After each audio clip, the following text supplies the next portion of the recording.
If you were designing a universe for life, I suspect you might design it differently. There is no evidence of design or purpose to our universe. I'm a speck, on a speck, orbiting a speck, among still other specks, in the middle of specklessness. I am not, I suck. No design, no purpose. I'm a speck in the middle of specklessness. Are we really just insignificant specks in an accidental universe? Do we really just suck? I suck! Those are some dramatic claims, but not everyone thinks that way. In fact, some very distinguished scientists disagree. Freeman Dyson, a world-renowned physicist and mathematician, says, and I quote, "The more I examine the universe and study the details of its architecture, the more evidence I find that the universe in some sense must have known that we were coming." So maybe it's not an accident that Earth is habitable. We caught up with physicist Bijan Nemati, who was a senior engineer at NASA's Jet Propulsion Lab for over 16 years. What we've discovered in the last few decades is that the properties of the universe in general, and our planet in particular, are fine-tuned, not just for our survival, but actually for our thriving, our benefit. So Earth is not just habitable, it's better than that.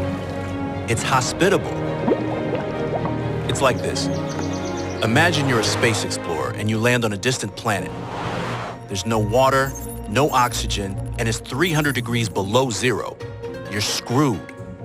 But then off in the distance you see a structure, and the closer you get, the more it looks like a house. When you open the door, you find it's been filled with warm, breathable air. You take off your spacesuit and find a faucet with drinkable water and a refrigerator stocked with healthy and delicious food. What's your first thought? The house and everything in it was the product of a mindless natural process? Or that it was designed to take care of you, to meet your needs, and that someone prepared it as a home for human beings, like you? Our planet, Earth, is that home. Our planet is a terrestrial planet. It has water and carbon, both necessary for life. It has an oxygen-nitrogen atmosphere in just the right proportion for life to thrive. We have plate tectonics to circulate minerals. We have a magnetosphere that protects us from harmful radiation. Our moon stabilizes our axial tilt, giving us a stable climate. And we have gas giant planets, particularly Jupiter, cleaning up the solar system from comets and asteroids that could harm us. And we are located in the habitable zone of a very stable, energetic star, which itself is located in the habitable zone of a metal-rich, mature galaxy. So the Earth is apparently exceedingly rare. There is no design or purpose to our universe. Still stuck on that? Even though the Earth meets exactly the conditions needed to sustain life? Well, what about our universe and the precise settings of its physical laws that keep things in order? What they call fine-tuning. Cosmological physicist Frank Tipler explains. Fine-tuning in physics refers to the observed fact, that were we to modify the constants of nature just slightly, life would never appear in this universe. Imagine you have a universe app where you can mess with the universal laws of physics from the beginning of time. Starting with gravity, too strong and the stars would be unstable and deadly to life. Too weak and the stars would struggle to create carbon and oxygen. Again, no life. We got Stephen Meyer, who holds a PhD from Cambridge, to break it down. The force of gravity is not too strong, not too weak. The speed of light, not too fast, not too slow. The ratios of these fundamental forces are delicately balanced. It's the just right universe that makes life possible. So it's got to be exact. But materialists say we just got lucky with gravity. Now, let's set our universe app to random and tap the button. What are the chances that the app will luck onto a gravity setting that just happens to allow life to emerge? Scientists have crunched the numbers, and the answer? Not good. You mean not good like 1 out of 100? I'd say 1 out of a million. Actually, for gravity, it's worse.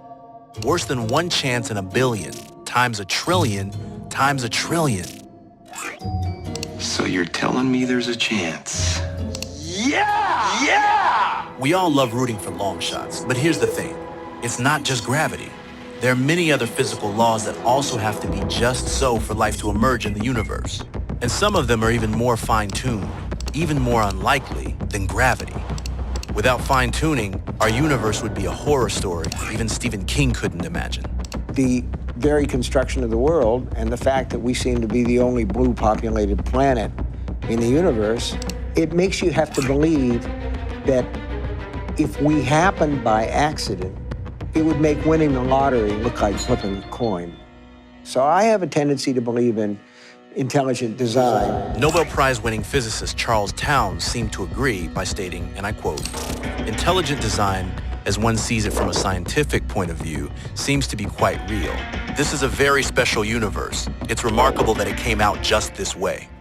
But of course, materialist scientists claim they have a better answer. There's an obvious and easy naturalistic explanation in the form of the cosmological multiverse. The multiverse acknowledges that the conditions necessary to make life in this universe are incredibly improbable.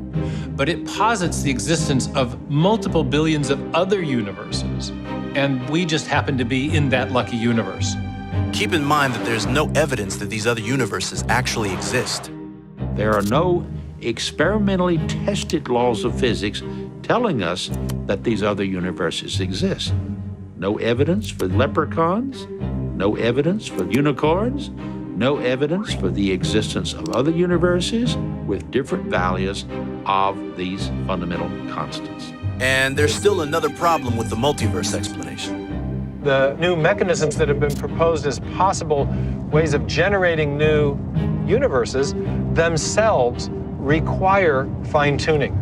So in order to explain the fine-tuning, you have to posit prior universe-generating mechanisms that themselves require fine-tuning. And so, in the end, you're left right where you started. The many aspects of nature that have been fine-tuned for life are overwhelming. All of this evidence shows you are not insignificant. You are not an accident. And you don't suck. Someone had you in mind. Someone had us all in mind. We are not materialists. We see the human soul. We experience love. We live with purpose. We fight for justice. We are the quiet majority.